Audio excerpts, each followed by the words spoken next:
Hello, ನಮಸ್ಕಾರ ಸ್ನೇಹಿತರೆ.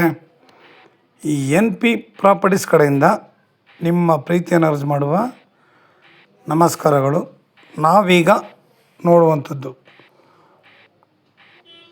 38 ಗುಂಟೆ ಸ್ನೇಹಿತರೆ. ರೆಡ್ ಸಾಯಿಲ್, ಒಳ್ಳೆ ಜಾಗ, ಒಳ್ಳೆ ನೀರಾವರಿ ಇರುವಂಥ ಏರಿಯಾ. ಇಲ್ಲಿ ಸುತ್ತ ಕಬ್ಬು ತೋಟ, ಅರಿಶಿನ, ನಾನಾ ರೀತಿಯ ಬೆಳೆಗಳೆಲ್ಲ ಬೆಳೆದಿದ್ದಾರೆ ಸ್ನೇಹಿತರೆ. ನಾವು ಕೂಡ ಇಲ್ಲಿ ಒಳ್ಳೆ ತೋಟ ಮಾಡ್ಬೋದು. ಇವರು 1 ಗುಂಟೆಗೆ 1,20,000 ಹೇಳ್ತಾ ಇದ್ದಾರೆ. 1 ಗುಂಟೆಗೆ 1,20,000 ಹೇಳ್ತಾ ಇದ್ದಾರೆ. Red soil. ಇಲ್ಲಿ ಏನಂದರೆ ಕೆನಾಲ್ ವಾಟ್ರ್ ಕೂಡ ಅವೈಲೇಬಲ್ ಇದೆ. ಇದರಲ್ಲಿ ಲಿಫ್ಟ್ರಿಗೇಷನ್ ನೀರು ಕೂಡ ಬಿಡ್ತಾರೆ ಸ್ನೇಹಿತರೆ. ಯಾಕೆಂದರೆ ರಿವರು ಹತ್ರ ಇದೆ. ಟೂರಿಸ್ಟ್ ಪ್ಲೇಸು ಕೂಡ ಸ್ವಲ್ಪ ನೀರೇ ಬರುತ್ತೆ. ಲಿಫ್ಟ್ರಿಗೇಷನ್ ನೀರು ಬಿಟ್ಟಾಗ ಇಲ್ಲಿ ಬರುತ್ತೆ ಸ್ನೇಹಿತರೆ. ನಮಗೆ ನೀರಾವರಿಗೆ ಯೋಚನೆ ಇಲ್ಲ. ನಾವು ಎಲ್ಲೇ ಆಗಲಿ ಎಲ್ಲೇ ಹೋಗಲಿ ಮೊದಲು ನೀರಾವರಿಗೆ ಪ್ರಾಮುಖ್ಯತೆಯೂ ಕೊಡಬೇಕು ಸ್ನೇಹಿತರೆ. ನೀರಿಲ್ಲ ಅಂತಂದ್ರೆ ನಾವು ಏನು ಮಾಡೋಕ್ಕಾಗಲ್ಲ ಸ್ನೇಹಿತರೆ. ಫಸ್ಟ್ ವಾಟ್ರಿಗೆ ನಾವು ಪ್ರಿಫರೆನ್ಸ್ ಕೊಡಲೇಬೇಕು. ನೀರಿದ್ದರೆ ಏನು ಬೇಕಾದ್ರೂ ಬೆಳಿಬೋದು. ನೀರೇ ಇಲ್ಲ ಅಂದರೆ ಏನು ಮಾಡೋಕ್ಕೂ ಆಗಲ್ಲ ಸ್ನೇಹಿತರೆ. ಇವತ್ತು ಮಳೆ ಇಲ್ಲದೆ ಎಷ್ಟೋ ಕಡೆ ಪ್ರಾಬ್ಲಮ್ಸ್ ಆಗಿದ್ದಾವೆ ಸ್ನೇಹಿತರೆ. ಓಡೋಬರ್ಗಳೆಲ್ಲ ನಿಂತೋಗಿದ್ದಾವೆ. ಸುಮಾರು ಕಡೆ ನೀರಾವರಿಗೆ ತೊಂದರೆ ಆಯ್ತಾ ಇದೆ. ಕರ್ನಾಟಕದಲ್ಲಿ ಟೋಟಲ್ 25 ಡಿಸ್ಟಿಕ್ ಈ ಥರ ಅನ್ನೋ ಮಾಹಿತಿ ಕೇಳಿದ್ದೀವಿ. ಆದರೆ ನಾವು ಒಳ್ಳೆಯ ನೀರಾವರಿ ಇರುವಂತಹ ಜಾಗಗಳನ್ನ ನೋಡಿ ಆಯ್ಕೆ ಮಾಡಿಕೊಂಡ್ರೆ ತುಂಬ ಅನುಕೂಲ ಇರುತ್ತೆ.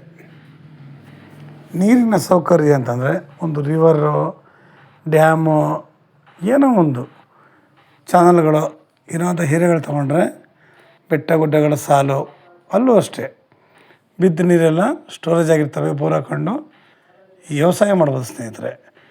ಭೂಮಿ ಹೆಂಗೆ ಇರಲಿ ಹೇಗೆ ಇರಲಿ, ಒಳಗಡೆಗಾರ ಇರಲಿ, ಇಲ್ಲ ತುಂಬ ಧಾರವಾಡ ನಿಯರಾರು ಇರಲಿ ಸ್ನೇಹಿತರೆ, ನಮಗೆ ರೋಡು, ನೀರಾವರಿ, ಡಾಕ್ಯುಮೆಂಟ್ಸು 3 ನಮಗೆ ಕ್ಲಿಯರಾಗಿರಬೇಕು.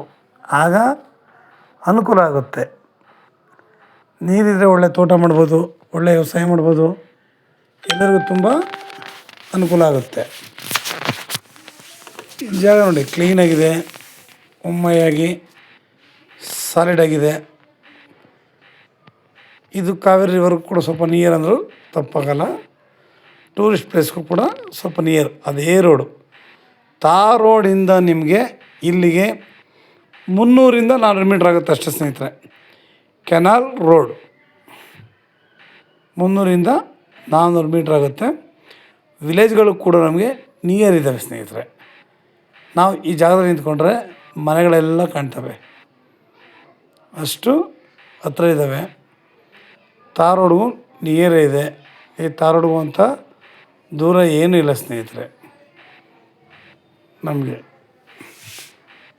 ಈ ಥರ ಜಾಗದಲ್ಲಿ ನಾವು ಸಾವಯವ ಕೃಷಿ ಮಾಡ್ಕೊಂಡು ಒಂದು 4 ಕುರಿ, ಹಸು, ಕೋಳಿ ಅಂದ್ಕೊಂಡು ಸಾಕೊಂಡ್ರೆ ಅಲ್ಲಿ ಗೊಬ್ಬರಗಳಿಂದ ಈ ಜಾಗ ತುಂಬ ಹಚ್ಚು ಹಸಿರಾಗಿ ಇರುತ್ತೆ. ಒಳ್ಳೆ ಫಲವತ್ತತೆ ಕೊಡುತ್ತೆ.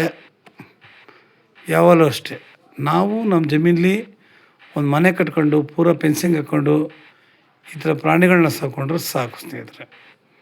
ಗೊಬ್ಬರ ತಾನಾಗೆ ಬರುತ್ತೆ. ಹಸು ಸಾಕೋದ್ರಿಂದ ಹಾಲು ಕೂಡ ಡೈರಿಗೆ ಹಾಕ್ಬೋದು. ಅಲ್ಲಿ ಬರೋ ಹಣನ ನಾವು ಲೇಬರ್ಗಾರು ಕೊಡ್ಬೋದು. ನಮಗೂ ಲಾಭ ಅನ್ನೋದು ಆಟೋಮೆಟಿಕ್ಕಾಗಿ ಬರುತ್ತೆ ಸ್ನೇಹಿತರೆ. ಪ್ರತಿಯೊಬ್ಬರಿಗೂ ಕೂಡ ಹಾಗೆ ಪ್ರತಿಯೊಬ್ಬರು ಕೂಡ ಅನುಕೂಲವಾಗಿರುತ್ತೆ. ನಾವು ಜಾಗ ಹೇಗಿದೆ ಅನ್ನೋದಕ್ಕಿಂತ ರೋಡ್ ಕನೆಕ್ಟಿವಿಟಿ ಪ್ರತಿಯೊಂದನ್ನು ಕೂಡ ನೋಡಬೇಕು. ನಾವಿಲ್ಲಿ ಮಿಶ್ರ ಬೆಳೆಗಳನ್ನ ಹಾಕ್ಕೊಂಡ್ರೆ ತುಂಬ ಅನುಕೂಲ ಆಗುತ್ತೆ ಸ್ನೇಹಿತರೆ. ಯಾವತ್ತೂ ಅಷ್ಟೇ ನಾವು ಮಿಶ್ರ ಬೆಳೆಗಳನ್ನ ಬೆಳೆದಾಗ ಜಾಗ ತುಂಬ ಅನುಕೂಲ ಆಗುತ್ತೆ. ಇವತ್ತಿನ ದೃಷ್ಟಿಗೋಸ್ಕರ ಅಂತಲ್ಲ, ಮುಂದಿನ ಫ್ಯೂಚರ್ ಮಕ್ಕಳಿಗೋಸ್ಕರ ಅಷ್ಟೇ. ನಾವು ತಿನ್ನುವಂಥ ಎಷ್ಟೋ ಪದಾರ್ಥಗಳು ಕೆಮಿಕಲ್ಸ್ ಆಗಿರೋದ್ರಿಂದ ಅದನ್ನು ಹೊರತುಪಡಿಸಿ ಸಾವಯವ ಕೃಷಿ ಮಾಡಿ ನಾವು ಒಳ್ಳೆ ರೀತಿಯಲ್ಲಿ ಬೆಳೆ ಬೆಳೆದ್ರೆ ತುಂಬ ಚೆನ್ನಾಗಿರುತ್ತೆ ಸ್ನೇಹಿತರೆ. ಇದು ಬೆಂಗಳೂರಿಗೆ 120 ಕಿಲೋಮೀಟ್ರ್ ಆಗುತ್ತೆ. ಬೆಂಗಳೂರಿಗೆ 120 ಆಗುತ್ತೆ. ಮೈಸೂರಿಗೆ 50 ಕಿಲೋಮೀಟ್ರ್ ಆಗುತ್ತೆ ಸ್ನೇಹಿತರೆ. ಜಾಗ ನಮಗೆ ಅಷ್ಟು ಕ್ಲಿಯರಾಗಿದೆ. ಇವರು ಪರ್ ಗುಂಟೆ 1,20,000 ಹೇಳ್ತಾರೆ. ಹೇಳಿ ಈ ಕಡೆ ಏರಿಯಾಗಳು ಪ್ರತಿಯೊಬ್ಬರಿಗೂ ಗೊತ್ತು ಏನು ರೇಟ್ ಇದೆ ಏನಿದೆ ಅಂತ. ನಾವು ಕೂತ್ಕೊಂಡು ಸ್ವಲ್ಪ ಹೆಚ್ಚು ಕಡಿಮೆ ಮಾತಾಡಿಕೊಂಡು ಈ ಜಾಗನ ಪರ್ಚೇಸ್ ಮಾಡ್ಬೋದು. ಯಾಕೆಂದರೆ ಇಲ್ಲೆಲ್ಲ ಕಬ್ಬು ಅನೇಕ ರೀತಿಯ ಬೆಳೆಗಳನ್ನ ಬೆಳೀತಾರೆ, ಒಳ್ಳೆ ತೋಟಗಳು ಮಾಡಿದ್ದಾರೆ. ಕಬ್ಬಿಗೆ ಎಷ್ಟು ನೀರು ಬೇಕು ಅಂತ ಪ್ರತಿಯೊಬ್ಬರಿಗೂ ಗೊತ್ತು. ಭತ್ತ, ಕಬ್ಬು, ಅರಿಶಿನ ಇವೆಲ್ಲ ವರ್ಷದ ಬೆಳೆಗಳು. ನಾವು ಅದಕ್ಕಿಂತ ಒಳ್ಳೆ ಅಡಿಕೆ, ತೆಂಗು, ಮಾವು, ಬಾಳೆ ಈ ಥರ ಗಿಡಗಳನ್ನ ಹಾಕಿ ನಾವಿಲ್ಲಿ ವ್ಯವಸಾಯ ಮಾಡೋಣ ಸ್ನೇಹಿತರೆ. ಒಳ್ಳೆ ಅದ್ಭುತವಾದ ತೋಟ ಮಾಡೋಣ. ನಿಮಗೆ ಇನ್ನೂ ಹೆಚ್ಚಿನ ಮಾಹಿತಿಗಾಗಿ 6360446978 ಈ ನಂಬರ್ಗೆ ಕಾಲ್ ಮಾಡಿ ಸ್ನೇಹಿತರೆ. ಲೈಕ್ ಮಾಡಿ ಮತ್ತು ಶೇರ್ ಮಾಡಿ. ನೀವು ಶೇರ್ ಮಾಡೋದ್ರಿಂದ ತುಂಬ ಅನುಕೂಲ ಆಗುತ್ತೆ. ಎಷ್ಟೋ ಜನಗಳು ಲ್ಯಾಂಡ್ಗಳು ನೋಡ್ತಾ ಇದ್ದಾರೆ, ಅಂಥವ್ರಿಗೂ ನಿಮ್ಮಿಂದ ಒಂದು ಅನುಕೂಲ. ಏಕೆ ಅಂತಂದರೆ ಎಷ್ಟೋ ಜನ ಒಂದು ಲ್ಯಾಂಡ್ ಸಿಕ್ಕರೆ ಸಾಕಪ್ಪ ಅನ್ನೋ ಮಾಡ್ತಲಿದ್ದಾರೆ. ಇವತ್ತು 1 ಎಕರೆಗಳು ಸಿಗೋದು ತುಂಬ ಕಷ್ಟ ಇದೆ ಸ್ನೇಹಿತರೆ. 38 ಗುಂಟೆ ಇದೆ. ನಾವು ಆರಾಮಾಗಿ ತಗೊಂಡು ಮೇಂಟೈನ್ ಮಾಡ್ಬೋದು. ಒಂದು ತೋಟ ಮಾಡಲಿಕ್ಕೆ ಇದಕ್ಕಿಂತ ಒಳ್ಳೆ ಜಾಗ ಬೇಕಾಗಿಲ್ಲ. ನಮ್ಮ ಮನಸ್ಸಿನ ಆಸೆ ಪ್ರತಿಯೊಂದು ಕೂಡ ಈಡೇರಿಸ್ಕೊಳ್ಳೋಕ್ಕೆ ಉತ್ತಮವಾದ ಜಾಗ ಸ್ನೇಹಿತರೆ. ನಮಸ್ಕಾರ, ಧನ್ಯವಾದಗಳು.